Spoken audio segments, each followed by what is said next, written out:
Well, what? Why? Why are you doing this?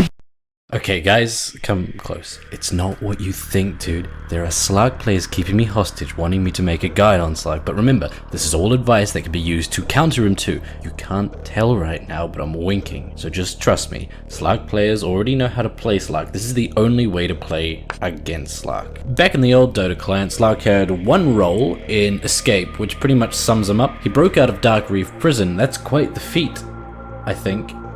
I mean, to be fair, it's like a prison for like fish or something. So if you really think about it, it's not really that frightening. Slark pretty much just escaped a fish tank. Wow. Slark, one of the most feared heroes to play against, has nearly the worst stats in the game, which is a weird little nugget that opens up a world of possibilities. Slark is squishy as hell and depends on not being tackled to the ground while he whittles around in every fight, chipping away at everyone. And today we're going to learn every single possible, fathomable way to destroy him. I'm going to use this power pyramid so I could fully explain everything that Slark fears or just scoffs at. Slark's big counters are all heroes that are escape artists themselves and heroes that silence, but man, where can we find guides on heroes that silence in fights? Silencers, if you will, or perhaps mages of the Skywrath. Oh my god, that's right boys, the strings have been being pulled behind the scenes. This entire time I've been grooming you and training you without you even knowing on how to destroy Slark. And this third and final video is the nail in the coffin. I don't know if it comes across or not, but I don't actually like playing against Slark. Did that come across yet? Basically, Slark has one thing going for him, one thing that can help him: Dark Pact. And so what we do is get the pounce on him, so to speak. Tier 1 in our pyramid are heroes like Puck, Storm Spirit, Queen of Pain, Faceless Void, Tiny, Skywrath Mage, Silencer, Disruptor if you want a supporty option, all heroes that can jump in and take out Slark, and oh god, will you find this fun. In reality, any hero could counter him by just getting a Blink and an Orchid, but forcing him into getting a BKB is the first step. The tier 2 take our tier 1 counter setups and run with it. With an 800 health Slark limping around silenced, all you need to do is walk in and give a slight huff. Any hero who can nuke Slark down as fast as possible goes in there. Timbersaw, Meepo, Lion, and Skywrath. Skywrath again, fancy that. And tier 3 are the assurance heroes. Assurance, that seems like such a familiar word. I wonder if I've used it recently. Perhaps in 2 videos ago. What I mean by assurance is like a plan B if Slark does get off his Dark Pact and Shadow Dance and all that.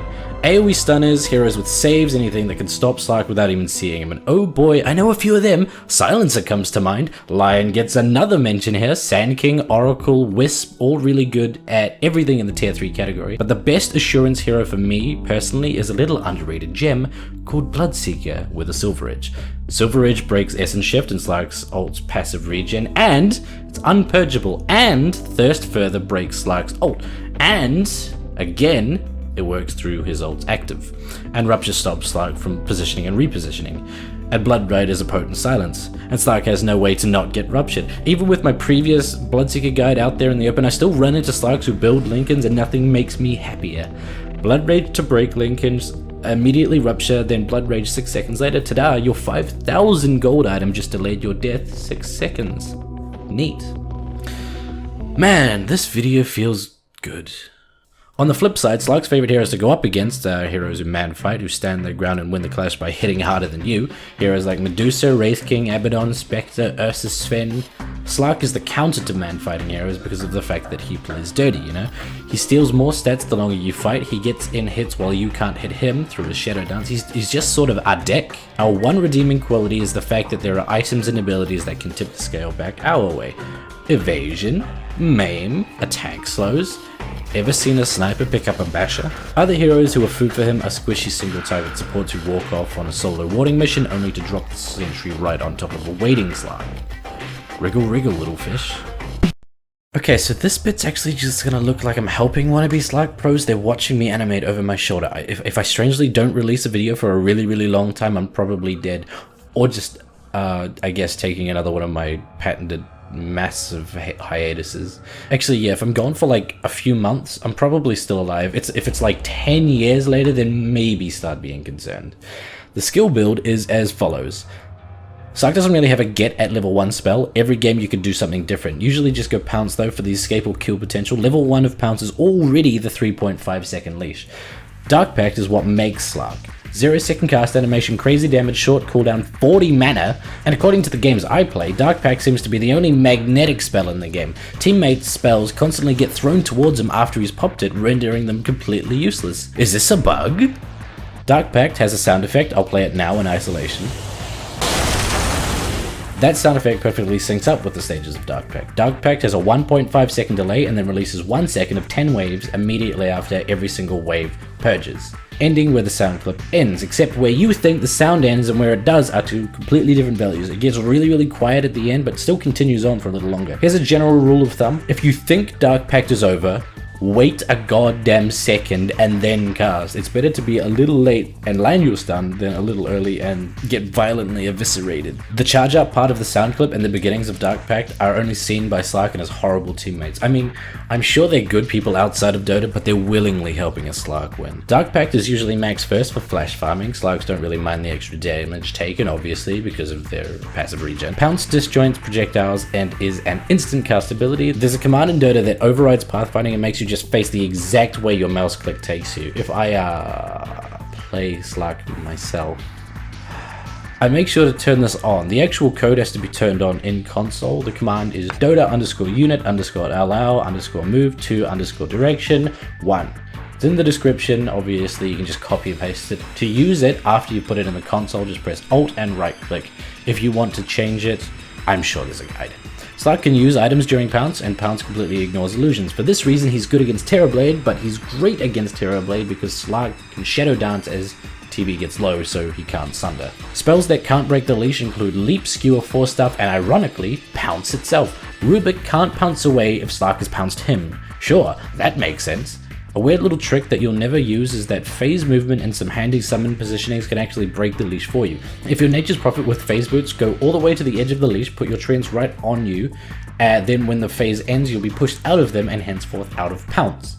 Essence Shift cannot reduce any attribute below 0, but Slark continues to gain agility, but to be fair, if you're at 0 attributes you've got bigger problems than Slark stealing your stats. And Shadow Dance. Shadow Dance takes half a second to activate and deactivate the passive. Jungle Creeps damaging Slark turn off the passive for 2 seconds, which is pretty crazy since if Shadow Dance is count right after being attacked by a Jungle Creep, 50% of the duration nothing's happening. Even the fucking neutrals hate Slark. This section will be rather quick because I'm basically just giving a time frame of the exact items that he'll pick up. He'll start with Tangos, a Stout Shields, a Salve, Iron Branches, all that real typical stuff. He might go like a Quelling Blade or a Wraith Band or a Poor Man's Shield. And then immediately he'll farm for treads into Shadowblade into Echo Saber. Considering how just me saying the word Shadowblade made a lot of you clench, just trust me in telling you that keeping him from getting it for as long as possible is the absolute smartest thing you can do. And something that I really like doing is buying proactive sentries. Slark will finish Shadowblade and immediately go for the kill closest to him, set up sentries around that person, and kill Slark. Another common item for the typical Slark figure is Echo Saber, which gives him much needed strength and mana regen, as well as the active that makes it hard to run from him. But the great thing about Echo Saber's prevalence is that Slark forgoes Basher to get it. Just TP away as soon as he jumps on you. He has 460 damage from Max Pounce and Dark Rift, plus 175 from the Shadowblade set. 635 before reductions is a lot, but it is survivable, so good luck. With Treads, Echo Saber, Shadowblade, there are 3 paths for him to take. He could get a Silver Edge against PAs and Huskars and all that. Slark could also get an Eye of Skadi, which is the usual path. Out of all 3 builds I'm going to list, a successful purchase of Eye of Skadi has the highest win rate at 73.5%. All you can really do is stop him getting it. And the third build is Basher into Abyssal, usually used in scenarios where Slark only has to make sure to kill the one hard carry to win the fight. Considering he has no single target ability other than Abyssal, both Lotus Orb and Lincolns are pretty fun. But those are the 3 builds that he'd want to go. Playing your cards right means he would have to go a 4th build, BKB. Skadi has a 73.5% win rate, Abyssal has a 72% win rate, Silver Edge has a 66% win rate, Black King Bar has a 53% win rate. I don't know if I need to explain to you how much of a drop that is. The weakest Slark will ever be is the few minutes before he hits level 6. More specifically, the absolute worst time for a Slark is level 1. Much like Weaver Sakuchi, Pounce, Slark's getaway card, has a 20-second cooldown at level 1, and that's if he levels it up. If you catch Slark panicking and using it only to walk back to the creep wave, you have what will feel like a year to kill him, so do just that. Over and over and over. Slark's level 1 stats are nearly uniformly average. He's got pretty good starting health at 620 and quite high base damage at around 58 before any items. His armor is 2, which is pretty low, but the attributes that make Slark don't come online until the mid game. Considering Slark will nearly always be the safe laner, powerful offlaners that also counter him late game include Void, Timbersaw, and Skywrath Mage. Slark sucks in early pushes, he's got no wave clear without being next to the creeps, he also sucks with wards in his jungle with unusual placements. Aggressive wards will kill a Slark. Not only will he not know that he's in vision range while farming camps because of the disabling of his ult while he farms them, but in fights he will run through the ward vision, which pretty much acts as a pseudo slow. Basically, your best chance to win against Slark is in the early game, but in pubs, I know that's not really always viable. The final thing that I guess I want everyone to just take away from this is that Slark isn't the auto win that you might think he is. He loses every other game, so why is there this notion that he wins constantly? Because when he wins hard. Either Slark goes 2-4-3 in KDA and loses, or he goes 30-0-12 and destroys. He either loses mildly or snowballs out of control because we let him get Shadowblade and systematically 5-point palm exploding heart every single pressure point on your team.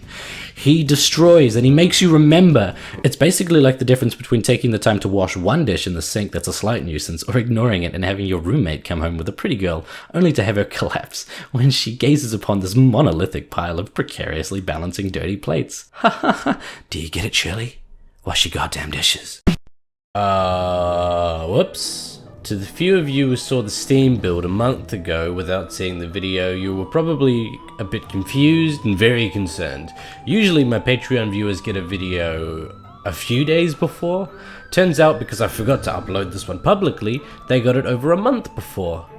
So become a patron, I guess. You might just get a video a month before the rest. This episode was brought to you by Brandon Koo, Christian Rudder, Freekill, Chris, 1996, Pearson Newborn, Bill Hunt, The Science Cunt, Mr. Revolut, Does It Look Like I Know What a JPEG Is? Psych Out 40s, Shadow Sweetheart, Jeff Miller, Squirty McFlirty, Jacob Miller, Aaron Tang, XZ, Grumpy Bear, Philip Cornelius, and Turd Ferguson 67, Evil, Motherfucking Jellyfish, Michael Robb, Kaiser Wilhelm, Orslovich, Martin Thoreau, Parker Bukowski, Red, Lord Herbert, Ninny Bottoms, Max of S2D, Snuggly Wuggums, John Boo, Noble Chernobyl, Yavis McGee, Russell Talbot, Milocott, Booty Souffle, Wings, Tsunami Shadow, Rit Mitchell, Isai Efrat, Epica X Edge, hashtag Yowie is life, Me Marrow, Mental Supports, Anthony Silverstone, Sam Goodberry, Redless, Smitty, Werben, Yerben, Jaegerman, Jensen, he was number 1, Mahad King, Kerrison, Nika the Commie, Zeno Penumbra, 420, Headcraft 27, and Chestnut.